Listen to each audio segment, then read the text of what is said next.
Suddenly गत 1 मार्च को 7:42 से गांधी सेतु से लापता हैं और उनकी खोजबीन जारी है, तहकीकात तफ्तीश जारी है। अब देखें आगे आने वाले वक्त में इसका क्या नतीजा निकलता है, लेकिन इसका समापन होना बहुत ज़रूरी है, एक क्लोजर होना बहुत ज़रूरी है। पुलिस से अगर ये केस नहीं संभल रहा है या वो उसको सॉल्व नहीं कर पा रहे हैं, तो ये केस जो है वो सीबीआई जांच के लिए सौंप दी जाए। हम सब वैसे ही है। पटना जैसा छोड़ के गए थे सालों पहले, जो वही हम अभी कह भी रहे थे जब मैं गाड़ी से आ रहा था कि एक बात पटना की तटस्थ है, जहाँ छोड़ के गए थे वैसे ही है। न साइन बोर्ड्स बदले, न बिल बोर्ड्स बदले, न मकान बदला है, न रंग बदला है, न सड़क बदली, कुछ नहीं। 2-4 फ्लाईओवर ज़रूर आ गए। बिहार के जाने माने बॉलीवुड स्टार शिखर सुमन जी पटना पहुंचे हैं और जिस तरीके से बिहार की हालात है उसको लेकर भी चर्चा करेंगे, तमाम मुद्दों पर इनसे बातचीत करेंगे। कल आपने प्रेस कॉन्फ्रेंस भी किया था, लेकिन संजय जी की लापता होने की अभी तक कोई सूचना नहीं है, क्योंकि बिहार में जिस तरीके से लॉ एंड ऑर्डर बिगड़ चुका है, आपराधिक बोलबाला हो गया, महागठबंधन की सरकार बनी है, कैसे देखते हैं इसको?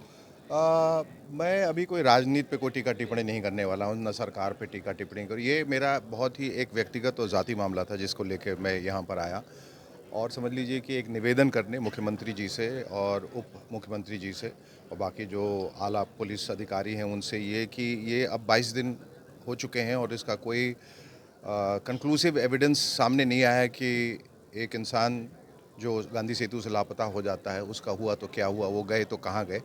और इसके लिए अगर बिहार पुलिस से अगर ये केस नहीं संभल रहा है या वो उसको सॉल्व नहीं कर पा रहे हैं, तो ये केस जो है वो सीबीआई जांच के लिए सौंप दी जाए। हम इसी मकसद से यहाँ पर आए थे। तो लॉ एंड ऑर्डर और राजनीति पे परे होके अभी सिर्फ मेरा ध्यान यहाँ है कि एक त्रासदी हुई है एक परिवार में, और हमारी चचेरी बहन है, उनके पति जो हैं एनएमसीएच में जो फार्माकोलॉजी डिपार्टमेंट के हेड ऑफ डिपार्टमेंट थे और एग्जामिनेशन कंट्रोलर थे, वो सडनली गत 1 मार्च को 7:42 से गांधी सेतु से लापता हैं और उनकी खोजबीन जारी है, तहकीकात तफ्तीश जारी है। अब देखें आगे आने वाले वक्त में इसका क्या नतीजा निकलता है, लेकिन इसका समापन होना बहुत ज़रूरी है, एक क्लोजर होना बहुत ज़रूरी है।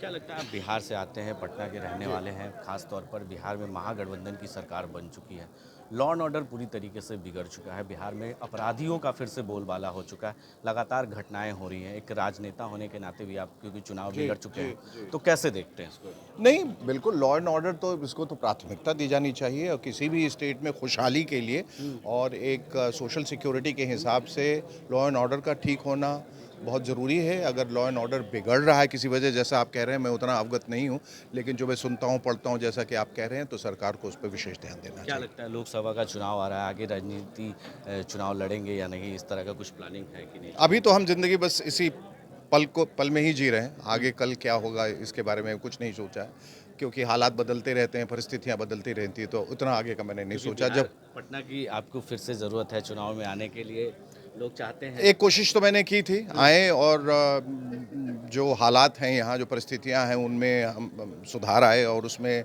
हमारा भी योगदान रहे। अब ईश्वर जब चाहेगा वो होगा। पटना बदला है या फिर उसी तरीके पटना से? वैसे ही है। पटना जैसा छोड़ के गए थे सालों पहले, जो वही हम अभी कह भी रहे थे जब मैं गाड़ी से आ रहा था कि एक बात पटना की तटस्थ है, जहाँ छोड़ के गए थे वैसे ही है। न साइन बोर्ड्स बदले, न बिल बोर्ड्स बदले, न मकान बदला है, न रंग बदला है, न सड़क बदली, कुछ आपके नहीं। इलाके 2-4 फ्लाईओवर ज़रूर आ गए। लेकिन आपके घर के तरफ जो स्थितियां हैं अभी भी उसी तरीके से हैं। बहुत बहुत बहुत बुरी स्थितियाँ। सुधार होने की मुझे जरूरत मैंने एक गुहार भी लगाई थी, ख़ास तौर पे जो बिहार की एक एक आप समझ लीजिए एक लेगेसी ही है, बुद्ध मूर्ति। उसकी जो हालत है, वो तो बुद्ध भगवान भी कहीं तड़प रहे होंगे उसको देख के।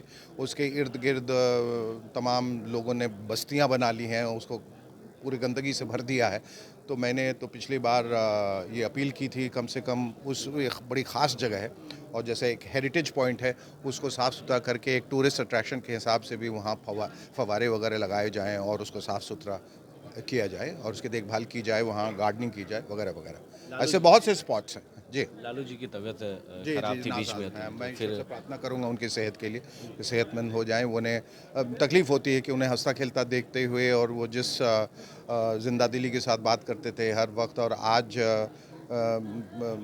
सेहत को लेकर थोड़े वो परेशान हैं। सीबीआई और ईडी लगातार उन पर शिकंजा कस रही है, कैसे देखते हैं इसको, उनके परिवार अब पर? जो लॉ है वो लॉ अपने हिसाब से चल रहा है आगे। क्या कहेंगे इस कार्यक्रम में पहुंचे हैं सर, इस कार्यक्रम के बारे में कुछ? बहुत बहुत खूबसूरत एक पहल है और हियरिंग एड को लेके और हियरिंग इम्पेयरमेंट को लेके और हियरिंग अवेयरनेस को लेके हियरिंग एड के अवेयरनेस को लेके एक बहुत अच्छी पहल है। बहुत अच्छे लोग डॉक्टर शिवाजी भी हैं यहाँ पर, बहुत नेक काम कर रहे हैं। और एनजीओज़ की मैं पूछ रहा था कितने एनजीओज़ हैं, तो अपने अपने क्षेत्र में सब बहुत अच्छा काम कर रहे हैं और सब बधाई के पात्र हैं। तो देखिए हमारे साथ बॉलीवुड के जाने माने स्टार शेखर सुमन जी थे। उन्होंने खास बातचीत में कई सवालों के जवाब हमारे दिए। वहीं आपको बता दें कि इनके जो बहनोई साहब हैं संजय कुमार, जो एनएमसीएच के डॉक्टर भी हैं, और उनका लापता 22 दिन हो चुका है, लेकिन अभी तक कोई पता नहीं चला है। कहीं ना कहीं लॉ एंड ऑर्डर को लेकर भी सवाल उन्होंने उठाए, वहीं लालू जी के सेहत को लेकर भी उन्होंने चिंताएं जताई। तो वहीं अपने जो जिस इलाके में वो रहते हैं उनके स्थिति कुछ खास नहीं है, वही पटना है पहले की तरह जब वो छोड़ कर गए थे। वो चाहते हैं कि पटना फिर से बदले। ये तमाम बातों के सवाल के जवाब उन्होंने दिए। हमारे सहयोगी विशाल भारद्वाज के साथ बने रहें देश न्यूज़ के लिए और देखते रहें देश न्यूज़।